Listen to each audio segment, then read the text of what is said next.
Bom, então a aula de hoje, né, vai ser ministrada pelo Tiago. O doutor Tiago, ele é ortopedista, né, da Santa Casa de São Paulo, assim como todos nós, e ele é focado na área de medicina do esporte. Então, ele que vai conduzir a nossa discussão.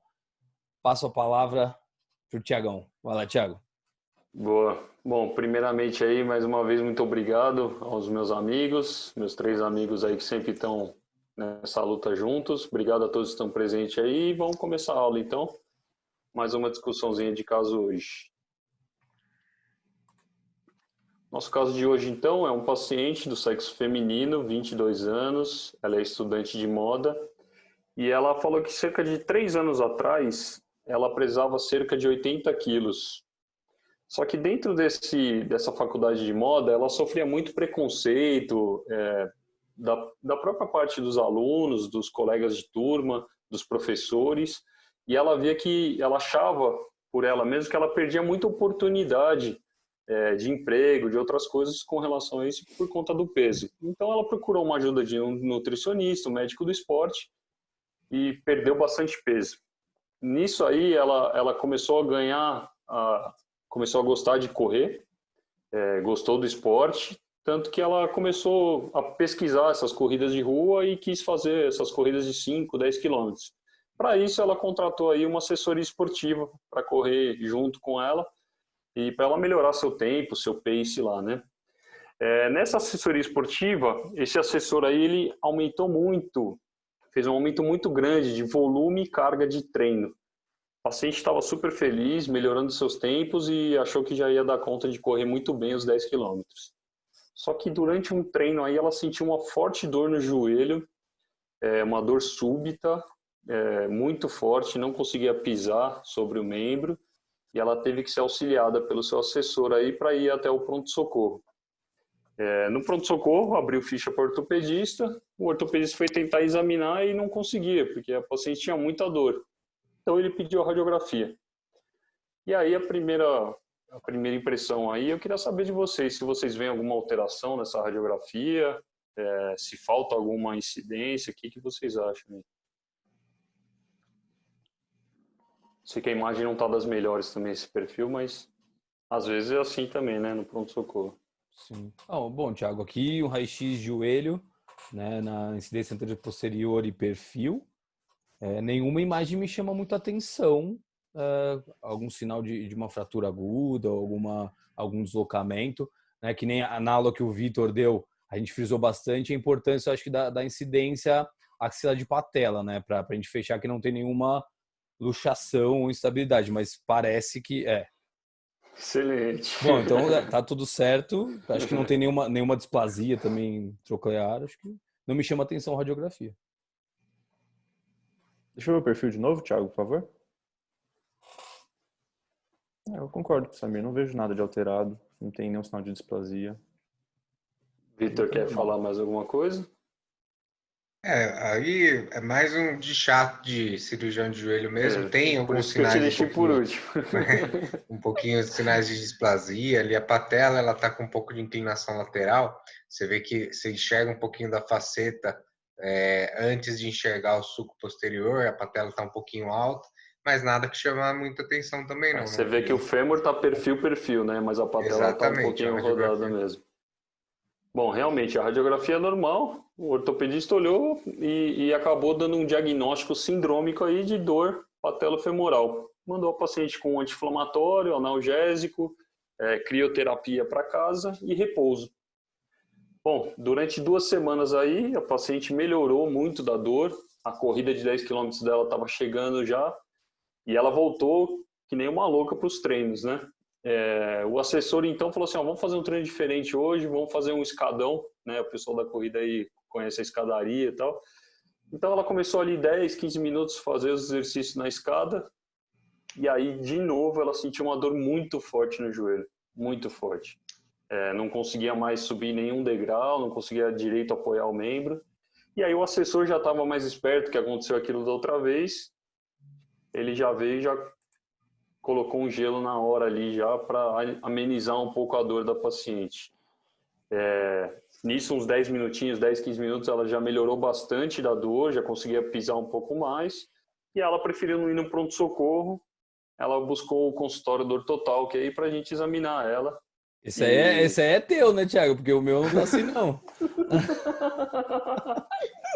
Meio Chegamos lá, feminino né? esse consultório aí. O meu não tá assim, não, velho.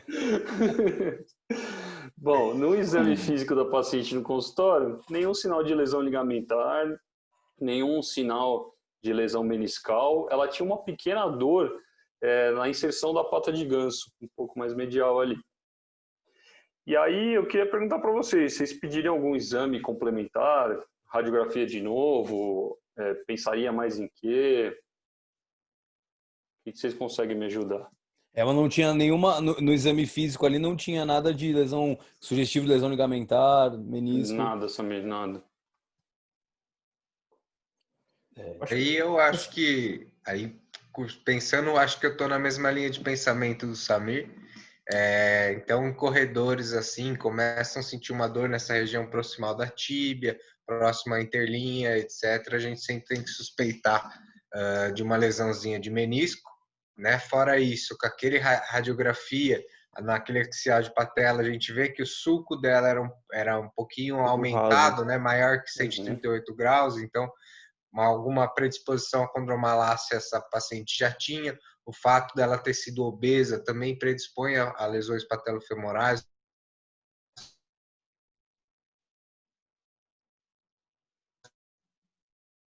Vitor? O Travou. Vitor travou. Nossa, eu achei que era eu que tinha travado aqui. Não. Travou ali. Tá, eu vou dar sequência, então eu vou dar minha opinião. Sem Eu acho que problema. assim, a gente já tem visto aqui no Ortotal que várias vezes, né, que paciente que volta para você com a mesma queixa, poxa, você tem que investigar melhor. Você não pode simplesmente achar que é mais do mesmo, né? Então, eu solicitaria exame, sim, eu solicitaria uma ressonância magnética, acho que a gente conseguiria ver melhor algumas alterações que a radiografia não mostrou. Mas realmente assim, é o paciente que volta com a mesma queixa, a gente precisa tratar diferente, precisa olhar diferente para a queixa dele, né? Excelente, Lohan. Então, assim, eu coloquei alguns exames e aí a gente vai discutindo um pouco, porque nem sempre esse diagnóstico é muito fácil. Então, você vê, é o mesmo caso, é uma tomografia do joelho essa, tomografia completamente inocente, normal. Outro exame que falam muito com relação à fratura por estresse é aqui a cintilografia. Na cintilografia a gente não vê alteração também. É muito difícil, você até pode ver, você vê, né, tem os marcadores até na coluna, na bacia, mas muitas vezes é difícil você ver. E na ressonância, para fratura por estresse é padrão ouro, né? Então a gente consegue ver bem aí na ressonância, tanto em T1 como em T2, a gente consegue ver muito bem essa fratura. Perfeito. Então, só para quem chegou atrasado aí, uma paciente feminina... Acho que o STIR ajudaria alguma coisa também, né, Thiago? Com certeza. A moderação STIR. Com certeza, Lohan. Eu acabei não colocando também, eu vou até explicar, eu não coloquei o perfil também, porque o caso não ia ficar tão legal. O Vitor acabei... Vitor tá aí, Vitor tá aí. Se ele quiser concluir o raciocínio anterior?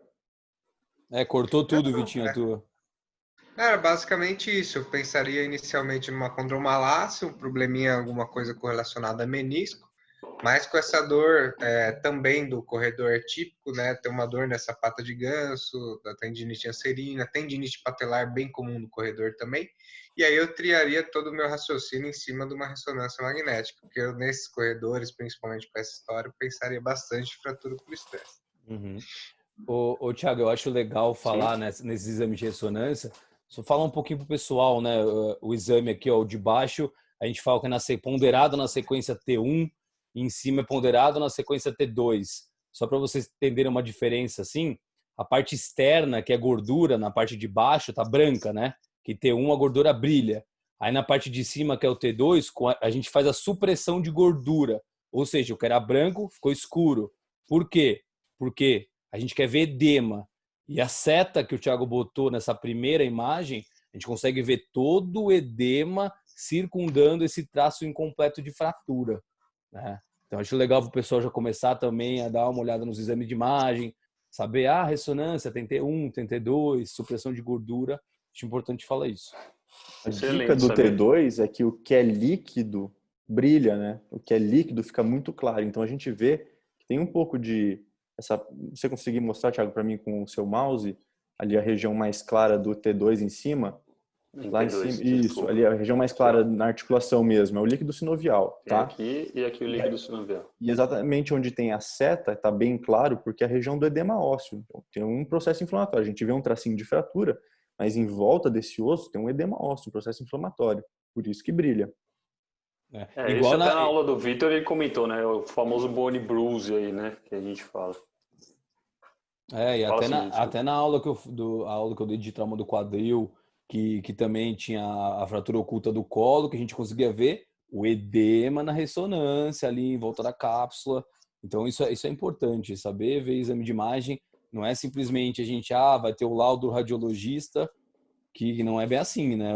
Principalmente o especialista, ele tem que saber ver os exames de imagem da especialidade dele, né? E isso é um problema, né, Samir? No consultório mesmo essa semana, peguei vários casos com um laudo totalmente ruim, não totalmente ruim, mas um laudo bem ruim, bem pobre em conteúdo ali, quando você vê a imagem não era nem muito compatível. Então, realmente, saber o exame de imagem é muito importante.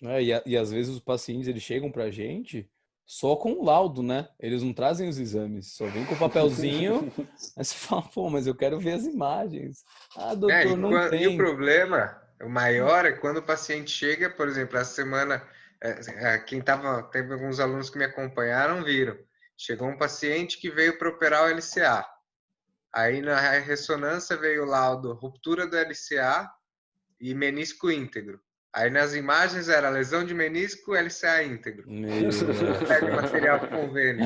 É foda. O convênio não vai autorizar baseado no laudo. Não, isso é importantíssimo, né? Se a gente saber isso aí, e todo mundo, né? O ortopedista geral tem que saber todos os exames de imagem dentro da ortopedia.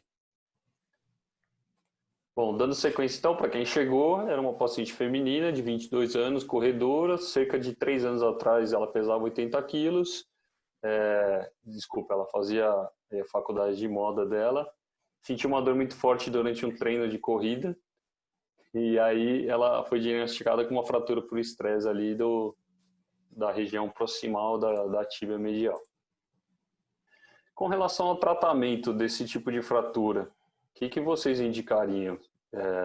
Eu coloquei algumas coisas aqui, a gente vai passando e eu gostaria que vocês fossem comentando conforme for passando.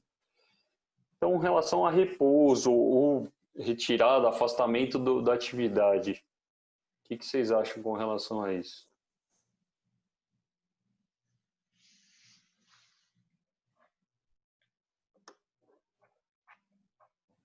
Bom, Thiago, eu acho que essa parte do repouso é um dos principais partes do tratamento da fratura por estresse. Eu acho que eu, pelo menos, sempre tento pensar em tirar carga. Eu não tenho tanta experiência com esse tipo de paciente, que normalmente esse paciente ele vai mais com o pessoal da medicina do esporte, né? Mas dos casos que eu já encontrei na minha vida, eu sempre seguro essa carga aí e peço para não fazer as atividades que estavam fazendo. Excelente, Samir. Falando um pouquinho, então, tanto da troca da atividade quanto da frequência dessa atividade, se a gente for ver nossa história lá, o paciente começou com uma assessoria esportiva que aumentou muito o volume e carga de treinamento. Então, o que falam aí o tratamento, né? O que guia o tratamento? Às vezes, uma paciente que ela corria, hoje ela pode, então, de repente, em vez de tirar ela, afastar totalmente do esporte, a gente pode falar para ela fazer uma academia, né, fazer um treinamento resistido, a gente pode falar para ela fazer uma natação. São coisas que vão manter a musculatura no lugar, vão manter a musculatura fortalecida e não vai deixar o paciente totalmente afastado, né? Outra coisa que é... Só falar uma coisa, Thiago, Lógico. desculpa. Respondendo, isso que você falou é muito importante. Respondendo uma pergunta que teve aqui no YouTube do Rodrigo Porcel, ele perguntou: o que gerou essa fratura? Foi um movimento brusco? Não, a fratura por estresse é justamente quando ocorre uma alteração na carga, né? Uma alteração do treinamento, ou em frequência ou em intensidade. São pequenos traumas repetitivos que causam essa fratura por estresse. Lembrando, a fratura por estresse é diferente de uma fratura patológica. O que é uma fratura patológica? É uma fratura num osso anormal por uma carga normal, uma carga fisiológica. A fratura por estresse é justamente o contrário. É uma fratura num osso normal submetido a uma carga extrafisiológica, uma carga aumentada. Tá? Essa é a diferença, é muito importante que fique claro. Exatamente. Desculpa, falei, Vitor. Exatamente isso que o Lohan falou é importantíssimo, porque às vezes você pega um paciente, por exemplo, o paciente que eu peguei hoje no consultório, é uma paciente que tinha tomado, por exemplo, corticoide, pulsoterapia de corticoide para tratamento de uma doença autoimune. E ela é corredora e aumentou a intensidade e trocou de solo, que é outro fator de risco para fratura de estresse. Então, ela já tem um risco de ter uma mineralização óssea. Será que foi uma fratura patológica ou será que foi uma fratura de estresse? Então, é isso importante que vocês comecem a pensar. Por isso que não é só uma ressonância o diagnóstico. O diagnóstico é detectar onde que esse paciente se encontra. E o que o Thiago falou, o que o Samir falou do repouso é extremamente importante. E o que o Thiago colocou é extremamente importante também. Não é repouso, é relativo, é diferente de imobilismo. Então você troca atividade, você não suspende atividade. Ou, por exemplo, nesse caso, uma fratura região de carga. Posso fazer academia? Pode. Aí você tem que dar preferência para exercício de cadeia cinética aberta e não fechada. O que é isso? Tudo que você, por exemplo, leg press, você empurra com a perna, você põe tudo que você põe carga no pé, você fecha um ciclo, cadeia cinética fechada. Tudo que você não apoia na sola do pé, falando a grosso modo, cadeira extensora, cadeia cinética aberta. Então, dá preferência para exercício de cadeia cinética aberta do que fechada. E aí, incluindo já, com relação a isso que o Vitor falou, sempre tem um personal, né, tem um educador físico do seu lado para explicar tudo isso, trabalhar junto com a equipe. O fisioterapeuta vai entrar aí com a terapia de ondas de choque, que tem uma certa evidência hoje em dia, tem alguns artigos saindo com relação à micro-reparação óssea. E aí a gente retirar a carga, deixar com muleta, carga parcial ou conforme dor dessa paciente e começar a fisioterapia o quanto antes também. Tá? Geralmente a gente vai deixar aí umas 4 a 6 semanas mais ou menos essa paciente em stand-by aí, trabalhando bastante com a físio, para a gente conseguir tratar esse tipo de fratura. Alguém de vocês tem experiência com terapia de ondas de choque? Eu não tenho essa experiência, assim, de paciente meu que eu mandei para fazer terapia de onda de choque e para saber como é que ficou. Alguém de vocês tem? Não. Eu tive, mas não fraturas por estresse. Já mandei alguns pacientes com tendinite e facete plantar. Os pacientes que eu mandei de facete plantar voltaram me xingando. Porque dói pra caramba, mas melhoraram. Eu encaminhei um com tendinite também, voltou super bem, e uma fraturinha por estresse voltou bem também. Mas olha, eu acho que tudo ajuda, né? É uma coisa que não vai atrapalhar, eu acho. E outra coisa, até o Lohan que comentou isso aqui, quem sabe num futuro próximo aí a gente não pode ter algo mais ou menos assim. Então a gente retirar a carga do paciente, você vê, uma paciente está correndo numa esteira dentro de uma piscina aí. Totalmente, eu acho que hoje ainda é muito ilusório isso para a gente aqui no Brasil, mas fora já é bem compatível. Lembrando que esse exercício a gente consegue reduzir bastante a carga que o paciente exerce sobre os membros inferiores quando faz a corrida. Né? Foi o que o Vitor falou, você não precisa deixar o cara imobilizado. Ele mudou a atividade, continuou fazendo exercício, mas de uma outra maneira. Eu acho legal também, cara, falar, porque eu sei que não é só a pessoal da área da saúde, tem paciente assistindo a gente também, né? Pessoa que não é da área da saúde. Então, assim, é importante a gente saber o limite do nosso corpo. Porque o educador físico, ele tá ali para ajudar você a fazer o exercício. Mas a gente vê muito isso em academia, daquele cara forçando e às vezes exigindo muito mais do que uma pessoa consegue fazer, né? E às vezes você tá lá, tô com o personal, vou que vou, e isso causa lesão muito fácil, né? Então, quem sabe o limite é a gente, né? É o seu corpo, né? Não é o seu educador, né? Então isso é importante falar, né? Tiago, tem algumas perguntas aqui. Pergunta do Gabriel. A densitometria óssea é indicada em periostite na tíbia causada por fratura de estresse? É, Então, aí a- pode pode falar, falar. Tiago. Não, não, fala Não, aí, não eu responde. complemento.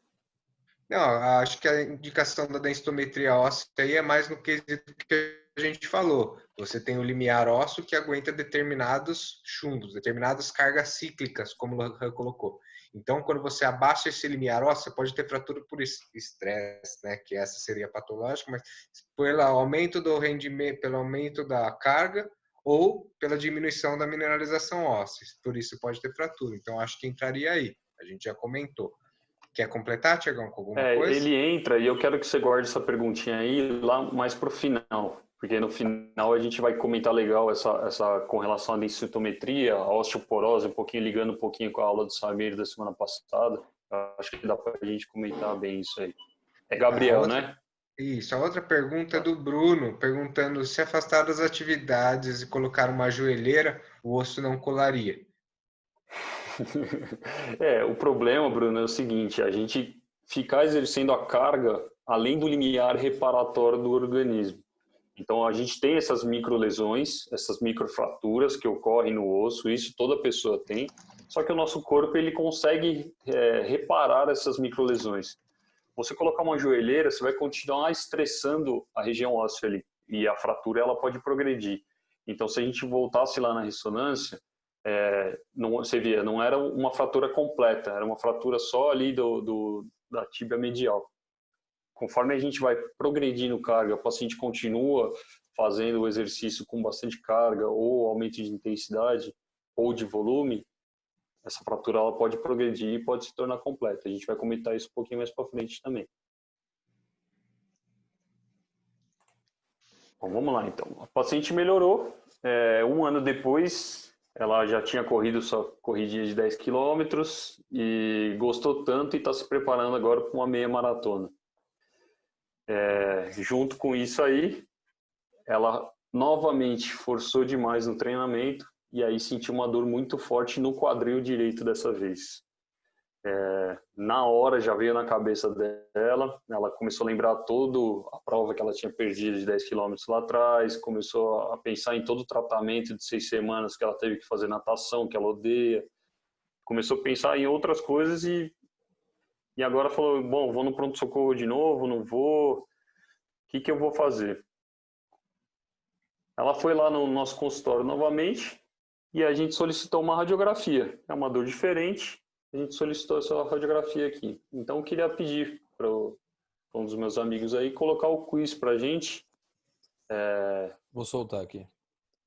Queria Deixa saber só o pessoal olhar primeiro aí, né? Lógico. Deixa o pessoal olhar Perguntaram primeiro. se ela é neta da dona Adelaide aí, Tiagão. Quem não sabe quem é a dona Adelaide precisa ver a aula passada de osteoporose. Exato. Bom, vou soltar aí a enquete.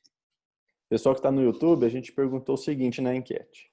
Qual alterações a gente consegue ver nessa radiografia? Uma fratura do sacro, uma fratura do ramo púbico, uma fratura do ilho ou uma fratura do colo femoral? Tem um colo varo, né, cara? Um pouco, né? Agora explica, Samir. É? Agora explica. Eu já expliquei o colo varo na aula de trauma de quadril, então eu não vou repetir. Bom, Mas hoje pessoal, acho que a gente deve ter cerca de umas 50 pessoas a mais do que na aula do trauma do quadril. Acho que vale a pena você explicar de novo. Rapidamente. 10 segundinhos então você consegue. só para ter uma noção, o ângulo sério, tá, a minha seta tá na tela ou não? Não. Lógico Então, que não, Thiago, né, só Samir? mostra assim, ó, pra gente saber de Cérvico uma maneira diafisário. geral. Tem um ângulo do fêmur proximal que chama ângulo cérvico diafisário. Esse ângulo ele equivale mais ou menos a 135 graus, que é um ângulo normal, né? O que é varo? O varo é quando a gente tem menos que 130 graus, né? Então é um colo varo. E um colo valgo é quando esse ângulo ele é maior que 140. Entre 130 e 140 fica no meio termo aí. Então, varo e valgo é isso, tá? Isso Olhando muda assim, toda a biomecânica do quadril e isso é outra discussão. tá? Mas Interfere no joelho, vai interferir em tudo, né? E você estimaria em quantos graus esse colo? Aí tem 100, quase 90, né? Olhando tem quase 90. Então, pra mim, eu olho esse colo é muito varo. Não é só varinho, é muito varo. Tem quase 90. Mas acho Ô que tem uns Samir, 100. tem uma dúvida. Quando você vai fazer, depois de ter feito o trauma, fazendo quadril agora, quando você vai operar um trauma de quadril, o colo é muito varô, você tenta preservar o varismo porque o varo é indesejado no pós-operatório, né? Você vai fazer uma haste, por exemplo, ou você deixa um pouco valgo, diferente do lado lateral. Não, eu sempre tento deixar mais valgo, porque eu sei que ao longo do tempo, quando ele começar a soltar carga, ele vai começar a colapsar um pouco em varo. Então eu sempre tento, eu nunca tento deixar uma redução anatômica, por exemplo, numa trans, eu sempre deixo mais valgo, porque conforme essa carga, ou você usa o DHS ou a haste, ele vai impactando ali em colapso em varo e aí se adequa ao outro quadril, né? Excelente informação, hein, Samir? Obrigado. Solta o resultado aí. A maioria acertou, a maioria fratura do colo femoral. Mas, puxa vida, assim, é um olho treinadíssimo. Mas a pergunta que eu quero fazer é qual lado? Para ver se eles estão vendo mesmo. Tem uma segunda enquete ou não? Não tem. Falhamos. Não, mas realmente é um negócio que é difícil, né? Mandaram aqui, lado esquerdo. Direito, esquerdo, 50%, galera. Então a galera foi boa no chute. Direito, esquerdo. Tá 50-50. Causei a discórdia. Boa, Samir. Então, assim, é uma radiografia que realmente, muitas vezes, é difícil da gente ver. E se a gente prestar um pouquinho de atenção, e aí eu vou dar um zoom aqui, ó. E aí agora eu vou pintar de vermelho, onde a gente vê a fratura aí, seria uma fratura por estresse. Você vê que é algo bem sutil, é algo bem difícil realmente da gente fazer o diagnóstico só vendo a imagem, né? Só vendo a radiografia. Bem difícil mesmo. Na tomografia já é muito mais fácil. Nesse caso, né? Você vê do joelho já não... na tomografia do joelho a gente não vê muita coisa, não vê nada, inclusive. Aqui do quadril a gente já consegue ver a fratura. Que é importante a gente falar dessa fratura? No colo do fêmur a gente tem duas zonas. A gente tem uma zona de compressão, que é onde tem a fratura aqui desse lado esquerdo, e a gente tem uma zona de tensão, que ela é superior aqui no colo. Por que é chamada de zona de compressão? Toda vez que a gente solta uma carga em cima desse membro, os fragmentos ósseos daquela fratura eles se aproximam. Então, eles comprimem. Então, imagina, por uma fratura dessa, quando a gente vai tratar, é muito mais fácil a gente tratar uma região que ela está sendo comprimida quando você joga a carga. Por isso que a gente pode deixar, às vezes, com carga parcial, deixar de muleta, né? Isso vai ser muito mais fácil. Já numa zona de tensão, quando a gente solta a carga em cima desse membro, o que vai acontecer? A gente tem um cisalhamento dessas partes ósseas. E aí a gente tende a fazer uma fratura cada vez maior. E aí fazer uma fratura por completo. Como nessa imagem aqui, a gente tem a fratura por completo e aí não tem jeito, o tratamento acaba sendo cirúrgico. Toda fratura que ocorre em zona de tensão, então, a gente não pode liberar carga. Então, a gente tende a fazer um tratamento cirúrgico nesses casos. Tá? Eu vou mostrar algumas fraturas por tensão ainda, e a gente chama essas fraturas de fraturas de alto risco, tá? Porque elas têm pior prognóstico. Thiago, deixa eu só falar uma coisa. Lógico. Isso que você falou são fraturas de alto risco, porque elas têm um pior prognóstico. Mas o que seria? Por que eu considero essa fratura uma fratura de alto risco? Porque é uma fratura que pode evoluir por uma pseudoartrose, uma fratura que pode evoluir por uma refratura, ou é uma fratura que pode evoluir para um desfecho catastrófico caso o paciente evolua com esse problema, tá? Então, basicamente essas três coisas a gente usa para definir o que é uma fratura de alto risco, né? É uma fratura que... Fala, Samir. Você falou pseudoartrose, né? Eu acho que o nosso público, muita gente não sabe o que é isso aí. Explica pra gente. O outro. Vamos lá. Por isso que eu gosto do total. Pseudoartrose, rapidamente e de forma bem simplória, é a não consolidação de uma fratura. Ou seja, uma fratura que existe, não se consolida, não forma osso, não regenera aquela fratura, não faz uma calcificação da fratura, a fratura não sara, não cura, significa que o paciente teve uma pseudoartrose. Em termos mais simples, mas em termos mais práticos, pseudoartrose é uma fratura que não consolidou, tá? E Muito isso é bem, ruim, doutor porque Lohan. isso gera complicações péssimas para o paciente, pode ter dor crônica, pode ter limitação do arco de movimento, pode ter, enfim, diversos outros problemas decorrentes da pseudoartrose. Está satisfeito, Dr. Samir? Muito bom.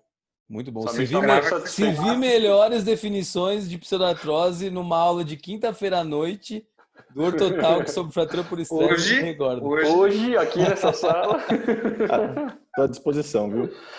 o Samir tá feliz que ele operou uma pseudoartrose de colo de fêmur hoje. Exatamente. E quase me atrasei por Ortotalk, mas deu certo. Bom, vamos dar sequência. Então, a gente opera essa paciente com 3 parafusos canulados, que aí a gente faz a compressão do foco de fratura e a gente não vai ter esse problema. A descarga de peso já é bem rápida, que junto com a fisioterapia a gente consegue evoluir bem o paciente. Ih, acabou ficando junto do slide. Desculpa, pessoal. Aconteceu alguma coisa aqui. Na verdade, assim, essa tabela aqui atrás é uma tabela que mostra as fraturas de alto risco. São pontos anatômicos que mostram fraturas de alto risco. Então, eu vou citar algumas aqui, que são as principais. Esquece esse desenho aqui, esse desenho era para vir depois, não sei porque apareceu aqui. Mas vamos lá, o colo femoral, a zona de tensão da patela, a cortical anterior da tíbia, maléolo medial, o colo do talos. A gente pode ter no navicular também, tá? O córtex dorsal do navicular, o quinto metatarso e o sesamoide lá do hálux. Se alguém tiver dúvida, quiser que eu repita porque ficou meio prejudicada a tabela aqui. Tudo bem? Ninguém falou nada, vamos dar a sequência. Então, essas são as fraturas de alto risco, que tem esses desfechos mais desfavoráveis. Tiago, perguntaram aqui se uma fratura de mau prognóstico pode ser por conta de uma área mal vascularizada. Perfeito, pode ser sim. Então, como a gente vê, são regiões de tensão que geralmente elas levam, são regiões que têm uma vascularização um pouco pior do que o resto do osso ali. Então, vamos lá, vamos ver se vocês prestaram atenção nessas zonas de alto risco aí.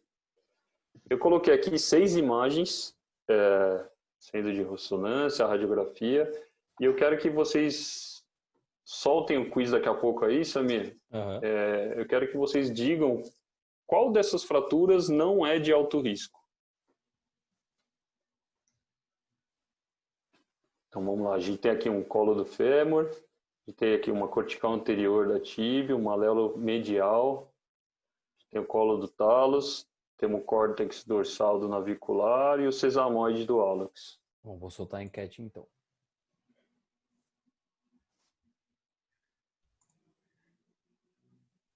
Boa.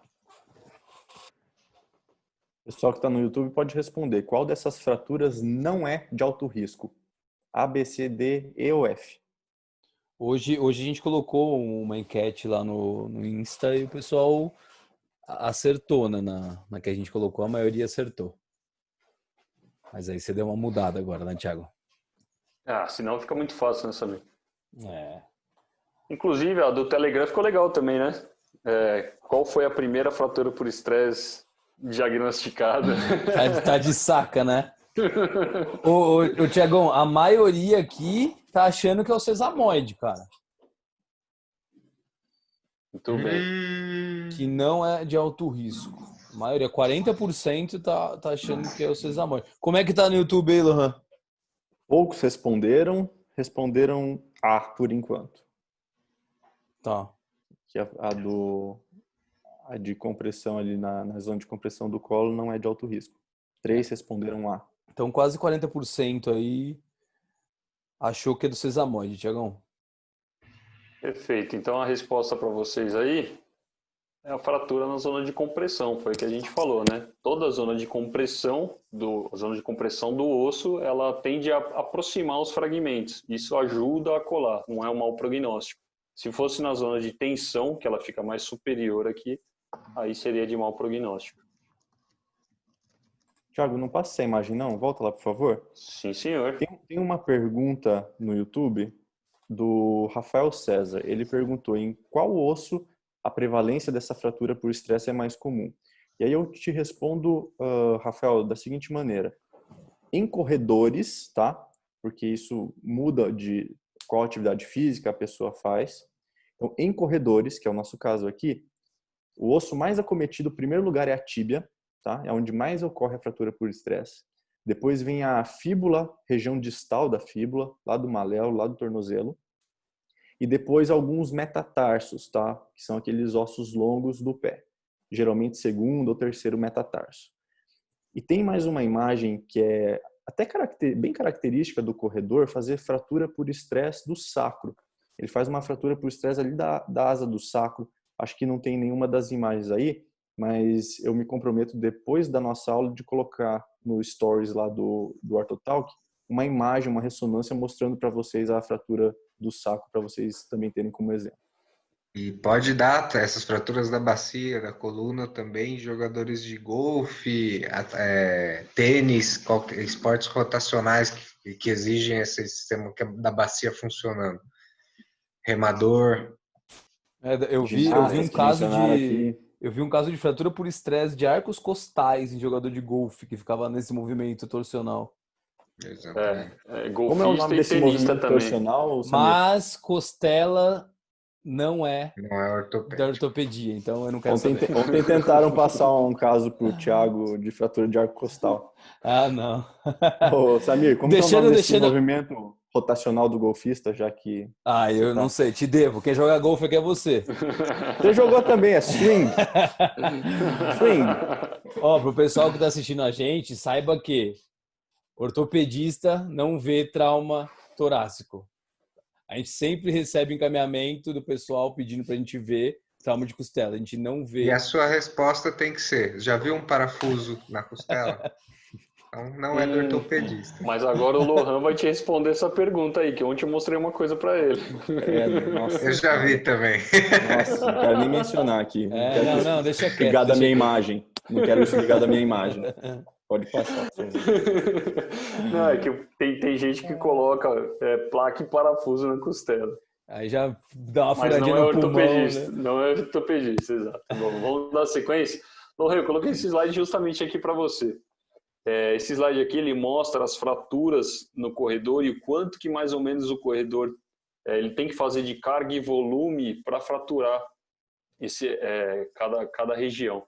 Então, se a gente vê aqui, ó, o sacro correr mais de 100 km por semana. Se você for ver um cara que treina maratona, ele passa isso fácil, né? Vamos lá, metatarso que o Lohan comentou, segundo e terceiro, 90 a 110 km por semana. Tíbia proximal, 30 a 40. E a fíbula, um pouquinho mais de 25. Então, assim, você vê que tíbia e fíbula, realmente, o cara precisa correr muito pouco para, de repente, apresentar alguma fratura. O fêmur também, né? Eu pensei que era mais, cara, para quebrar o fêmur. 30 a 70. Caramba. Isso é o colo ainda. Eu tenho um ponto interessante para colocar aqui, que um dia eu vi um caso de uma paciente corredora, atleta, que tinha uma dor na região da sacroiliaca posterior. E o pessoal estava achando que ela poderia ter uma fratura do colo do fêmur, uma fratura por estresse do colo do fêmur. E eu questionei, eu falei, puxa, mas na sacroiliaca não é o local de você ter dor por uma fratura do colo do fêmur, né? Geralmente é uma dor mais anterior do colo do fêmur. Então, se você tem uma dor mais posterior, acho que eu pensaria mais em fratura do sacro mesmo. Por mais que a fratura do fêmur seja até mais comum. Sim.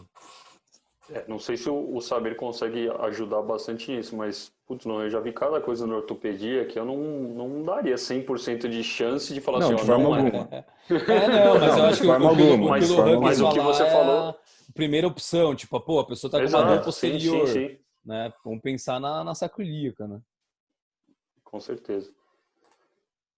Bom, eu coloquei aqui mais uma fraturinha, se a gente ver aqui da região anterior da tíbia, do córtex anterior da tíbia, a gente consegue ver bem ela na imagem intraoperatória.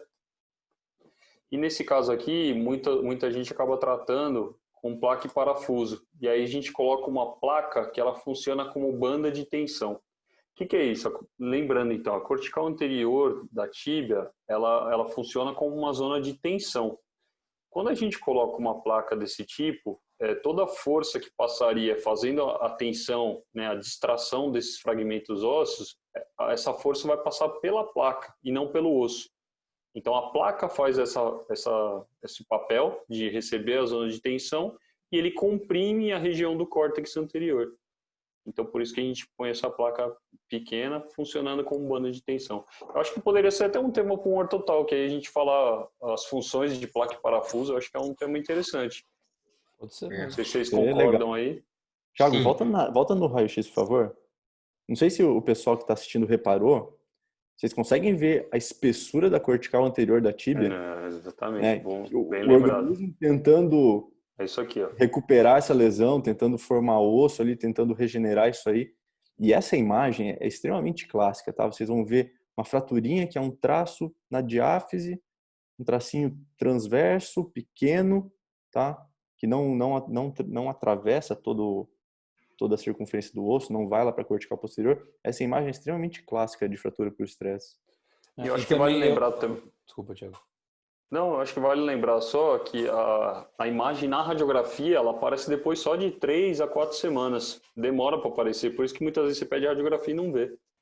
E eu só queria deixar para o pessoal também que esses casos assim de fratura por estresse, principalmente na região anterior aí, essa imagem você tem que fazer diagnóstico diferencial de tumor, osteomusteoide principalmente, que ele dá aquele nidus, né, que é como se fosse uma ilhazinha bem na cortical, que fica pretinho, como se comportasse como uma fratura por estresse, né? É Então, verdade. às vezes você, só uma fraturinha por estresse, por isso que tem que fazer os exames complementares, né? E também a história clínica, com certeza, mas é um diagnóstico diferencial que tem que ser feito. Excelente. Uma reação periosteal mesmo aqui, né, Samir? Começando a espessar cortical, espessamento cortical, dá para a gente diferenciar com um monte de coisa. Infecção, dá para pensar em bastante coisa assim. Uhum. Mas bem lembrado, muito bem lembrado. Bom, falando só um pouquinho da fisiopatologia, da fratura por estresse, então assim, o nosso corpo foi o que eu comentei, né? O corpo ele aguenta um certo nível de carga, se vocês forem acompanhando o mouse aqui, ele aguenta um certo nível de carga porque ele vai se reparando, mas ele também aguenta certa quantidade de repetição daquele movimento. Só que tem algum momento que o corpo ele não consegue mais se reparar. E aí, se a gente aumentar um pouco mais a repetição juntamente com a carga, você acaba caindo nessa área de lesão. E aí que você acaba não conseguindo reparar e faz a fratura por estresse. Se a gente pensar, então, num gráfico de carga, um estresse que a gente faz sobre o osso, pela deformação que esse osso recebe, a gente pode dividir esse gráfico em dois. Então, primeiramente, o osso ele vai tendo uma deformação que a gente chama de elástica. É uma deformação que a partir do momento que a gente retira a carga, ele volta ao normal, ele volta ao padrão normal. E tem um outro tipo de deformação que conforme a gente sobe essa carga, a gente tem um certo ponto aqui que a gente vai ter uma deformação plástica. Essa deformação plástica, qualquer momento dessa curva aqui, a gente não consegue retornar o osso ao que ele era antes. Então vai ficar uma certa deformidade. Até o momento que você aumenta tanto a carga que o osso não aguenta mais, fica na falha e aí promove a fratura. Então, existem alguns fatores extrínsecos e intrínsecos para ocorrer essa fratura por estresse. Alguns dos fatores extrínsecos, então, a gente pode falar da biomecânica, e a gente tem que pensar nos diversos esportes, nesse caso aqui a corrida, a pisada supinada, pronada, neutra, a gente precisa avaliar tudo isso.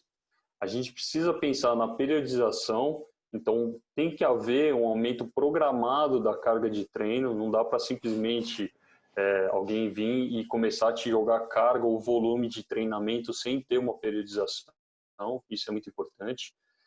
Falar da alimentação, se a gente for ver hoje em dia, tem muito paciente que a gente acaba recebendo no consultório que é louco por esporte e cada vez mais dentro do esporte há uma certa relação, infelizmente na verdade, há uma certa relação com o padrão corpóreo desse paciente e o seu desenvolvimento dentro do esporte.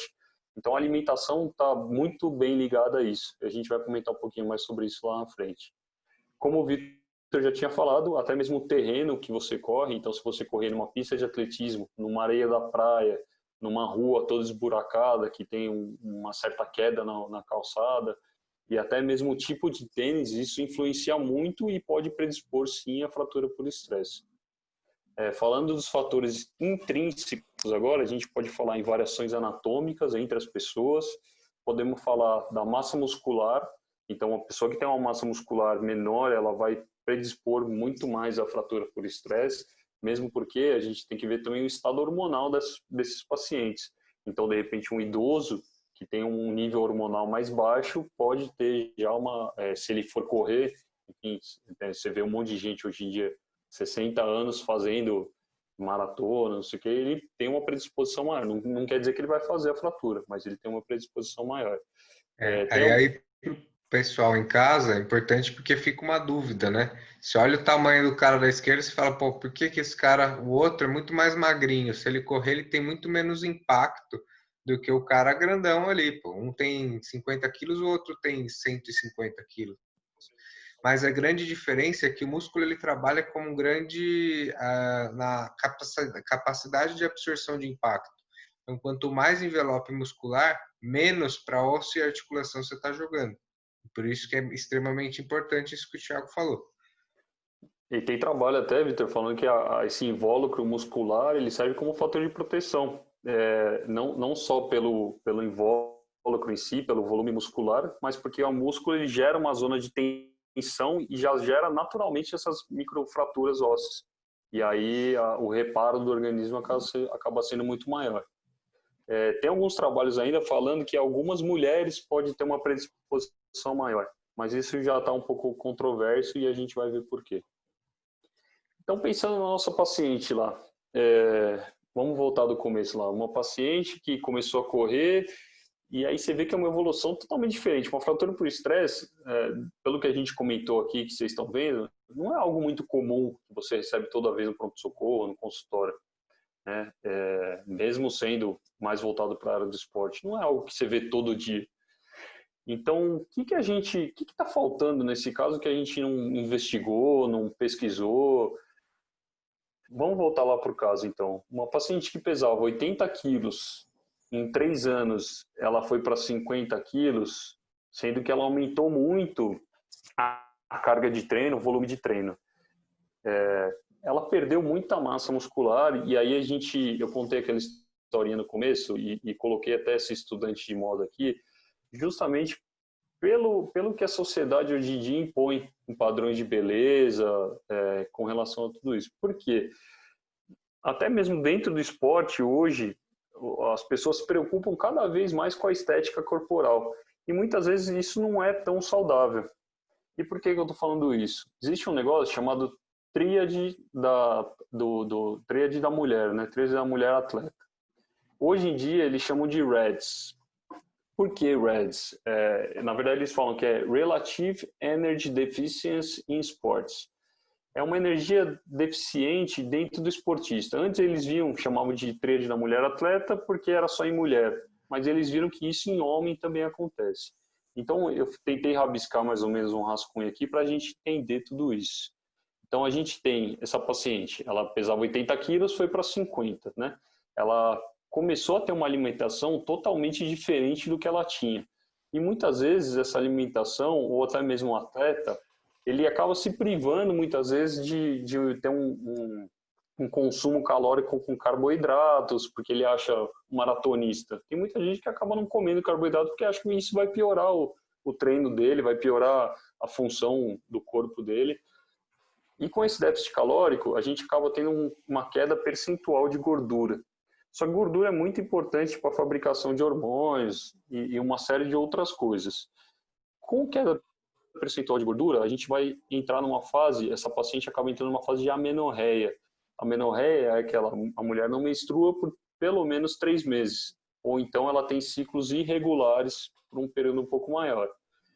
Essa amenorreia, ela é hipotalâmica, então a gente tem um hipoestrogenismo devido a essa queda do hipotálamo, fazendo com que a gente tenha osteoporose. Então, a gente lembra bastante da aula da semana passada do Samir, quando ele falava que a mulher que é um pouco mais velha, ela deixa de produzir estrogênio na quantidade que ela produzia, e isso afeta a produção do osso, e aí acaba gerando a osteoporose. Com a osteoporose, o osso mais fraco, e aí eu lembro da pergunta do Gabriel, a gente acaba fazendo essa fratura por estresse. Então, se eu fosse deixar uma mensagem da aula de hoje, eu queria muito que vocês lembrassem disso aqui, tá? Desse esqueminha aqui. Então, o que os trabalhos falam?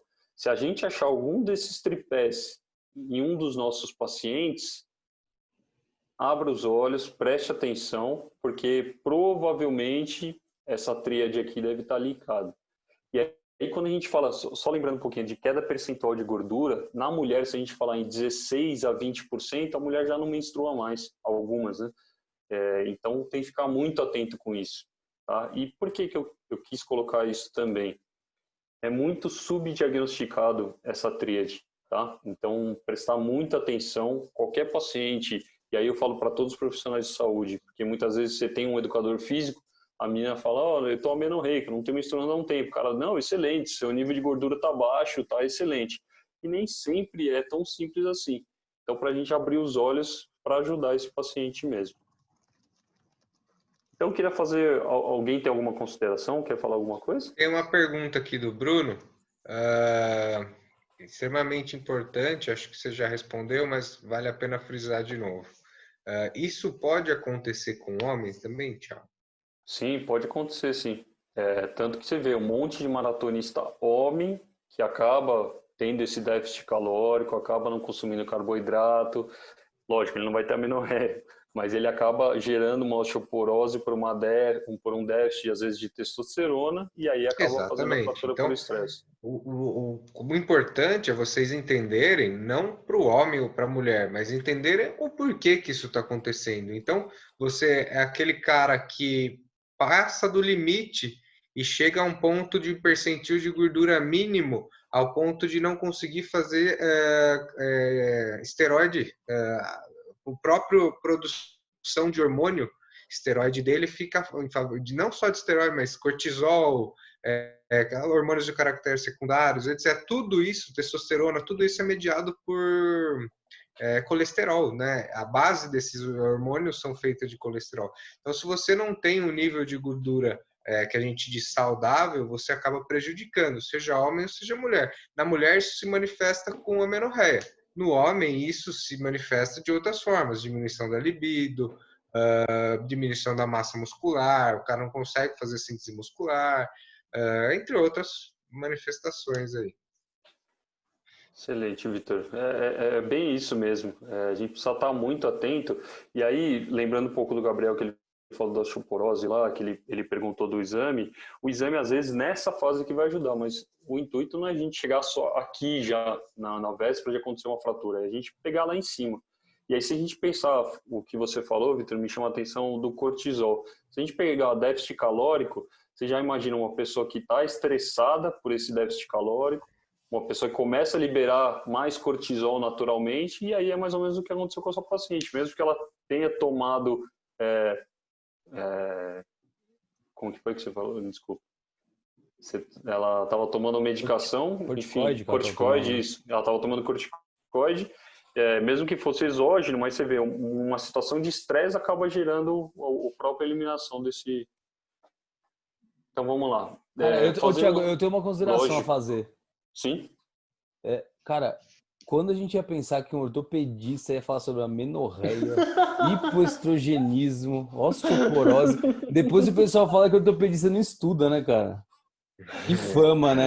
Mas é aí que tá a diferença. Hoje eu mostrei para o pessoal que estava acompanhando a consulta que esses são excelentes ortopedistas. Eles leram um artigo lá da RPO a respeito de fraturas por estresse, que eu tinha pedido para eles lerem, e eles sabiam tratar tudo de fratura de estresse. Mas o que mudou foi que a nossa paciente tinha tomado pulsoterapia de corticoide. E ninguém sabia, eu também não sabia, mas eu sabia que ela tinha um problema autoimune, né? Que eu tinha visto na primeira consulta quando eu solicitei a ressonância. E quando ela retornou, Aí eu perguntei, não tem mais nada que vocês pediriam? Mais nada? Mais nada? Não, é só isso, é só tirar carga, não sei o que, não sei o que lá. Beleza. Então vocês foram ótimos ortopedistas, mas péssimos médicos. Porque a gente tem que lembrar aqui que diminui a mineralização óssea, o uso de corticóide. Eu perguntei, fez pulsoterapia? Fiz pulsoterapia. Então tem que investigar, não tem jeito. Entendeu? Eu acho que é aí que está a diferença. Se vocês souberem aonde que vocês vão encontrar o defeito, a base do tratamento fica fácil, é só um reflexo. Se for só fratura por estresse, que nem a gente comentou aqui, fica fácil. Ah, aumentou, pô, trocou, o que aconteceu? Isso na quarentena vai ser muito frequente, pode escrever o que eu tô falando. Muita gente está destreinada, vai voltar com tudo, vai aumentar a intensidade, mais do que o osso vai aguentar. Vai querer voltar que nem louco. Cara, vai ter muito problema depois dessa quarentena, cara. 2, pessoas que estão acostumadas a correr em academia, esteira de academia, vão para a rua, vai trocar o terreno, vai trocar o solo, vai fazer fratura por estresse. Então isso vai ser cada vez mais comum e a gente vai ter que identificar o que é uma fratura de estresse e o que o Lohan falou, o que é uma fratura patológica por diminuição da mineralização óssea. É importantíssimo isso que você está falando, Vitor. E digo mais até, eu quis trazer esse slide aqui, eu disse que é um dos mais importantes, e linkando um pouquinho com o que o Samir falou, né? O ortopedista vendo a amenorreia. Não é que a gente vai tratar muitas vezes isso, né? A gente, como médico do esporte, até consegue trabalhar um pouco disso, mas se você identificar, eu já estou muito satisfeito com a minha aula, com a nossa aula aqui hoje, Exato. Com o nosso bate-papo. Porque você vai conseguir encaminhar e você vai ajudar o paciente da mesma maneira. Exatamente. Eu acho que esse é o mais importante e é a mensagem que a gente tenta trazer em toda a aula, né? Como você falou da osteoporose, Samir. As primárias ali, talvez a gente consiga tratar, consiga dar uma atenção especial no começo. Mas quando tiver mais difícil, a gente vai pedir ajuda, cara. Todo mundo tem que saber sua deficiência aí para poder ajudar o paciente da melhor maneira, né? Bom, falando resumir então, muito cuidado ao orientar a atividade física, essas dietas malucas para perda de peso que muita gente faz. O paciente retornou, como o Lohan mesmo alertou, fique atento, tome cuidado, reveja tudo de novo, pergunte coisas, como o Vitor perguntou, coisas principais na anamnese, tá? Retome sua anamnese, faça de novo. Saber os tipos de fratura é importantíssimo para predispor o tratamento, então diferenciar pelo menos as fraturas de alto risco, de baixo risco, e reconhecer a tríade da mulher atleta e orientar toda a equipe multiprofissional. Então, se você é fisioterapeuta, o paciente está falando para você que está amenorreica, conversa com a equipe médica, conversa com o educador físico, conversa com todo mundo. Eu acho que isso é o mais importante aí. Como último slide aqui, como mensagem da aula de hoje, eu queria ler um texto, ele é bem rapidinho, é algo que eu achei muito interessante e eu acho que é bem válido nesse momento. Eu vi um texto de um educador físico no Instagram mesmo e, cara, achei totalmente relevante. Fala o nome dele aqui no final. Então, falando um pouquinho dessa coisa, né, da gordinha ou dessas modelos que são muito anoréxicas, ele colocou assim: haverá aqueles que classificarão o comportamento com base no estereótipo projetado, como se traçasse uma reta que liga o obeso à falta de vergonha ao comer, né, aquele cara que sai comendo de tudo, e o extremo magro, a falta de, só falta você comer um pouquinho mais. Argumentos de extrema ignorância. Confesso que compreender os mecanismos pelos quais o corpo é levado a ambas condições extremas não é fácil e está longe de ser amplamente compreendido, mas não é traçando um perfil preconceituoso, comportamental, com base nas métricas corporais, que iremos solucionar ou ajudar nessas questões. Os medos, angústias, tristezas, ansiedade e frustrações são fatores comuns observados nos dois extremos. Há aquelas que comem em excesso para se recompensar por uma falta, e há aqueles que comem menos ou rejeitam o alimento por medo compulsório de algo que sua mente criou. Saibam que o processo de regulação do peso corporal vai muito além de gastar mais e consumir menos, ou vice-versa. Vai além do ela tem que fechar a boca, ou, aquela fulana é só comer um pouquinho mais que ela vai melhorar. Envolve uma grande rede de processamento que está linkada com muitas questões de cunho emocional, psicológico e influenciando principalmente no comportamental. Portanto, quando falamos do emagrecimento, ou melhor, da mudança de comportamento e hábitos que resultam em modificações de composição corporal, devemos olhar para esses aspectos. Comentários desnecessários baseados em argumentos estereotipados são assinaturas da ignorância que o indivíduo tem sobre a complexidade deste processo. Então, incentive as pessoas, evitem o julgamento, estamos aqui para ajudar e isso começa quando nos preocupamos em entender a dor do outro e não julgar suas ações. Eu achei bem válido esse comentário, o cara chama Alan de Andrade. Muito bom. Legal ter Eu trazido acho isso que para era aula, isso, Thiago. moço. Que eu acho que a gente vive numa sociedade muitas vezes que é difícil, né, Samir? Realmente esse estereótipo é muito forte, né? É muito forte na nossa sociedade, cara. E muitas vezes as pessoas acabam deixando de ter muitas oportunidades por conta disso.